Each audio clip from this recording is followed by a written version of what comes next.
അവൻ എന്നെ നോക്കിക്കൊണ്ടിരുന്നു. ഒരു ചെറുകഥ. കുട്ടികൾ നമ്മിൽ നിന്ന് യഥാർത്ഥത്തിൽ എന്താണ് പഠിക്കുന്നത് എന്നതിനെക്കുറിച്ച്.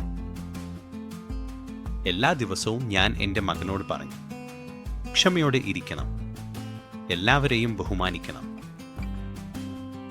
പക്ഷേ അവൻ യഥാർത്ഥത്തിൽ പഠിച്ചിരുന്നത് എൻ്റെ വാക്കുകളല്ലെന്ന് എനിക്ക് അറിയില്ലായിരുന്നു.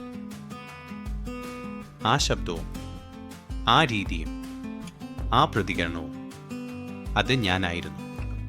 ഒരു ചെറു രൂപത്തിൽ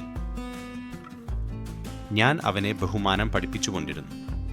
പക്ഷേ മറന്നുപോയി, ബഹുമാനം പറഞ്ഞ് പഠിപ്പിക്കാനാവില്ല, അത് കാണിച്ചു തന്നെയാണ് പഠിപ്പിക്കേണ്ടത്.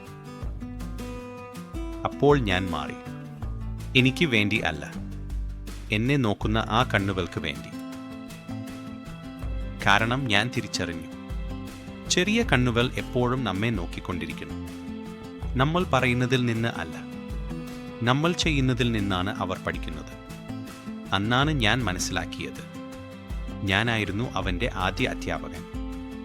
പക്ഷേ ഇന്ന് അവനാണ് എൻ്റെ ഏറ്റവും വലിയ പാഠം. കുട്ടികൾ നമ്മൾ പറയുന്നതാകുന്നില്ല, നമ്മൾ ആയി തന്നെയാണ് അവർ മാറുന്നത്. അവർ ആയിരിക്കണം എന്ന് നിങ്ങൾ ആഗ്രഹിക്കുന്ന മാതൃക. ആദ്യം നിങ്ങളായിരിക്കുക.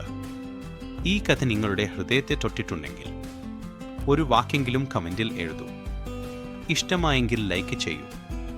ആർക്കെങ്കിലും സഹായകരമാകുമെന്ന് തോന്നിയാൽ ഷെയർ ചെയ്യൂ. ഇതുപോലെ കൂടുതൽ കഥകൾക്കായി സബ്സ്ക്രൈബ് ചെയ്യൂ.